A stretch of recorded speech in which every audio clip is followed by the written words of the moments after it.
నామములో అందరికీ వందనాలు తెలియజేస్తూ ఉన్నాను. పరిశుద్ధ గ్రంథములో నుండి యోహాను 3:16 ఆ వచనం చూసుకున్నట్లయితే, దేవుడు లోకమును ఎంతో ప్రేమించెను కాగా ఆయన తన అద్వితీయ కుమారునిగా పుట్టినవాని యందు విశ్వాసముంచు ప్రతి వాడును నశింపక నిత్యజీవం పొందినట్లు ఆయనను మనకు అనుగ్రహించెను. హల్లెలూయా. దేవాది దేవునికి స్తోత్రం కలుగునుగాక. ప్రభువైన యేసుక్రీస్తు వారు తన చేతి పని అయి ఉన్న మనలను ఎంతో ప్రేమతోనూ మనల్ని సృజించారు.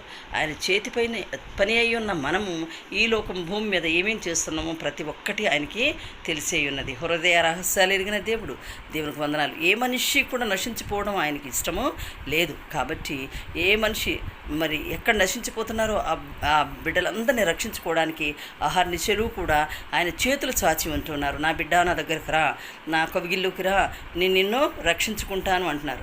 ఈ లోకంలో మన మందబుద్ధితోనూ మన స్వకీయ ఆలోచనలతో మనం పాడైపోతూ ఉండడం ఆయన చూడలేకపోతున్నాం.